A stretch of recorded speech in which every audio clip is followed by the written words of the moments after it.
नमस्कार दोस्तों, 8 PM में आपका स्वागत है। मैं हूं आपका दोस्त धर्मेंद्र कुमारी।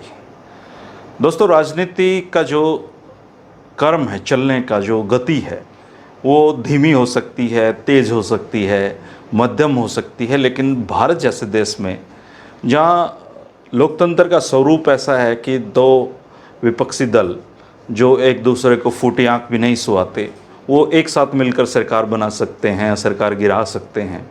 तो ऐसे परिस्थितियों में जो राजनीति है वो लगातार बदलती रहती है और उसके अलग अलग चरण, उसके अलग अलग रूप दिखाई देते हैं।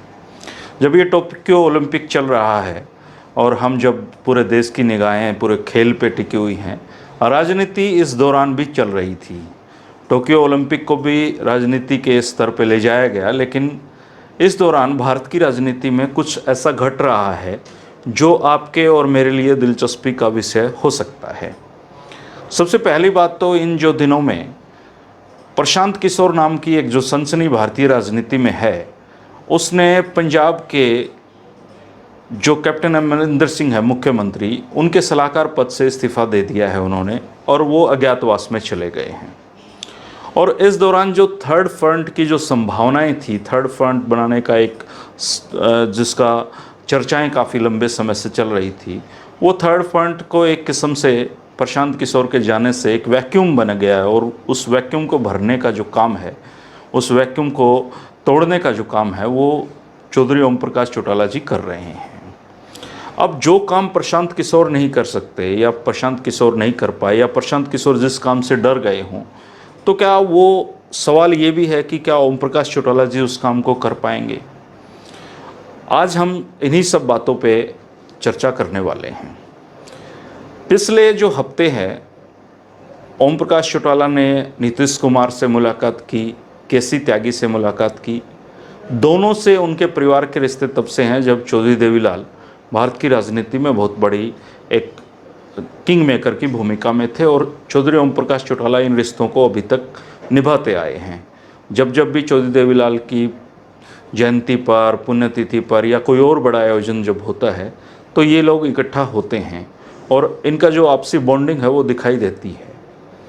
आज ओम प्रकाश चौटाला जी ने पूर्व प्रधानमंत्री SD देवगौड़ा से मुलाकात की है, मुलायम सिंह से मुलाकात की है, और आने वाले समय में वो ममता बनर्जी से मिलने वाले हैं, नवीन पटनायक से मिलने वाले हैं।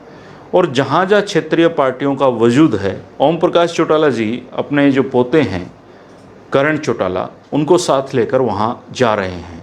ये तो खैर एक अलग विषय है कि वो करण चौटाला को राष्ट्रीय राजनीति के परिप्रेक्ष्यों में वो गुर देने जा रहे हैं जो कभी वो दुष्यंत चौटाला को दिया करते थे।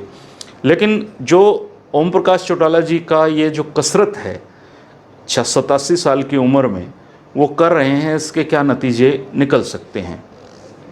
इसमें इस बातचीत के साथ साथ ये भी बहुत महत्वपूर्ण होगा कि आप जो चूँकि 8 PM के जो दर्शक हैं वो सब लोग राजनीतिक रूप से बहुत समझ रखते हैं, तो आप इस पे जब वीडियो ख़त्म हो जाए तो इस पे अपने कमेंट ज़रूर दर्ज करवाइएगा, क्योंकि आपके जो ओपिनियन हैं, मेरे जो ओपिनियन है, वो मिलकर किसी एक नतीजे पर पहुंच सकते हैं। क्योंकि राजनीति एक इतना बड़ा विषय है कि वो उस पे किसी एक व्यक्ति की सोच और समझ वहाँ तक नहीं छू सकती है।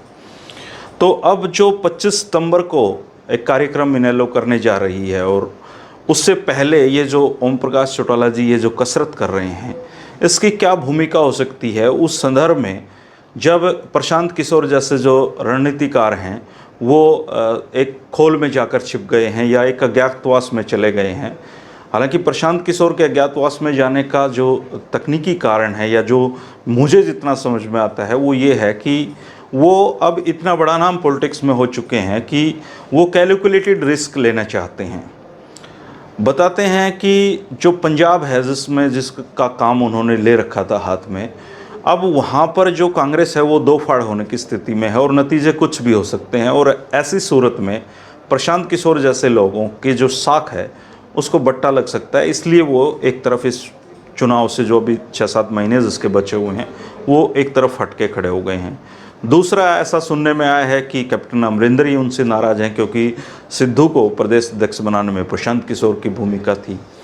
कांग्रेस के साथ उनके भाव जो थे, उनके मोल भाव जो थे, वो अभी सिरे नहीं चढ़ रहे हैं, तो वो उन्होंने चुप रहना बेहतर समझा है। लेकिन जो राजनीति में एक्टिव पॉलिटिक्स में पिछले 50-60 साल से जो लोग बैठे हुए हैं, चुप रहना उनकी फितरत में नहीं होता, और शायद ओम प्रकाश चौटाला जी इस फितरत को निभा रहे हैं।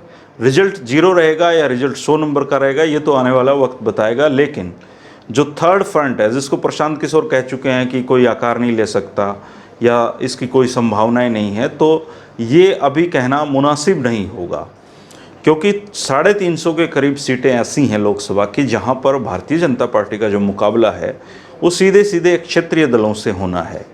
और अगर वहाँ पर जो क्षेत्रीय छत्रप हैं जितने भी, वो अगर एक साथ एक मजबूती के साथ चुनाव लड़ते हैं तो कुछ भी संभव हो सकता है। और जो अपराजय जिसको भारतीय जनता पार्टी को माना जाता था, वो पश्चिम बंगाल में उसने हार का मुंह देखना पड़ा है। उत्तर प्रदेश की एक बड़ी चुनौती उनके सामने है, पंजाब एक अलग चुनौती है, बाकी राज्यों में भी चुनाव होने हैं। तो जो राजनीति है वो हमेशा चलेगी।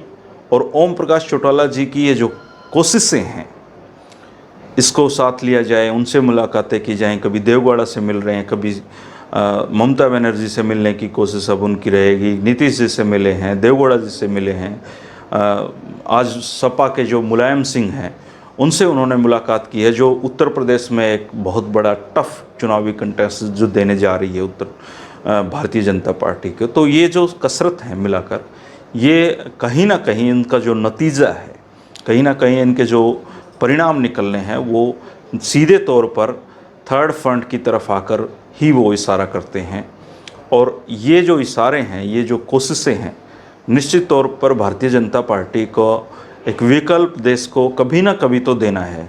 अब वो 2024 तक दे पाएँ या 2024 में ना देकर फेल हो जाएं, ये एक अलग चर्चा का विषय है। लेकिन ओम प्रकाश चौटाला थर्ड फ्रंट को आकार देने में गंभीरता के साथ लगे हुए हैं और इसमें उनका कोई नुकसान नहीं है। ख़ास बात यह है कि जब आप किसी चीज़ को कर रहे हैं तो उसमें नफ़े और नुकसान देखे जाते हैं। तो इनेलो के पास कोई नफ़ा की स्थिति है, क्योंकि नुकसान तो जितना उनका दुष्यंत चौटाला के अलग पार्टी बनाने से होना था वो हो चुका है। आज हरियाणा विधानसभा में उनकी एक भी सीट नहीं है। इवन उनका जो चुनाव का जो चिन्ह है उस पर भी जो चुनाव आयोग है वो कभी ना कभी नोटिस जारी करने वाला है, क्योंकि जो वोट प्रतिशत है वो भी उनका उतना नहीं है। तो आने वाले समय में इलाहाबाद उपचुनाव, जिन पर अभी फ़िलहाल जो इनेलो है वो मजबूत नज़र आ रही है, अगर वहाँ से ये चुनाव जीतते हैं और चौटाला साहब इस तरह करके ये जो पूरे देश में छोटे छोटे जैसे कुनबे फैले हुए हैं, इन कुनबों को अगर वो इकट्ठा कर पाते हैं तो निश्चित तौर पर देश में की राजनीति में एक बड़ा बदलाव, एक बड़ी चुनौती जो भारतीय जनता पार्टी को देने की जिसकी बात की जा रही है वो दी जा सकती है। लेकिन ज़रूरी है कि ये जो भानुमति के कुनबा जिसको कहा जाता है, आज भारतीय जनता पार्टी को किसी पौधे की तरह उखाड़ पाना मुश्किल है, क्योंकि वो एक विशाल, एक बड़ा पेड़ बन चुकी है, दुनिया की सबसे रिचेस्ट पार्टी है और वो सत्ता में है। और सत्ता में होने के साथ बहुत सारी चीज़ें बदलती हैं। हालांकि इस देश में बहुत बड़ी बड़ी सरकारें गई हैं, बहुत बड़ी बड़ी सरकारों का पतन हुआ है, और इसके बावजूद ये सच्चाई है कि भारतीय जनता पार्टी आज एक बहुत बड़ी मजबूत पार्टी है और उसको अगर कोई टक्कर दे सकता है तो अलग अलग रह के तो संभव नहीं है।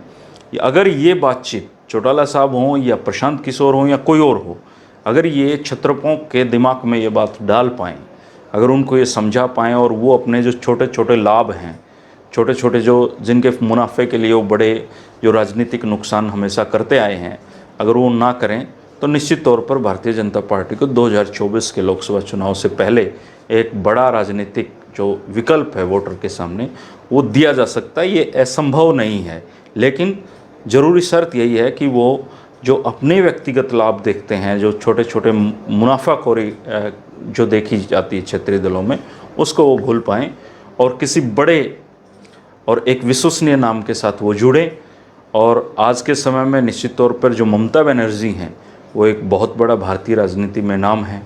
इसके अलावा भी बहुत सारे लोग अपनी अपनी कोशिशों में लगे हुए हैं, जिसको समझने में, जिसको कहते हैं कि धरातल पर जो चीज़ दिखाई देनी है उसको देने में अभी थोड़ा समय लगेगा। लेकिन ये सारे अपडेट भारत की राजनीति में हो रहे हैं।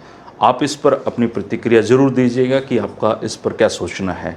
शुक्रिया दोस्तों, अब ओलंपिक ख़त्म हो चुका है और हम रोज़ाना मिलते रहेंगे राजनीति की इन बातों के साथ। 3 बजे का वीडियो जो चाय के साथ हमारी राजनीतिक चर्चा होती है उसको देखना ना भूलें। चैनल को अगर सब्सक्राइब नहीं किया है तो चैनल को सब्सक्राइब कर लें, क्योंकि राजनीति एक अथाह समुंदर है और इसमें बहुत सारे मोती हैं। उन मोतियों को हम आपके साथ मिलकर ढूंढकर आपके सामने लाएंगे। शुक्रिया, नमस्कार।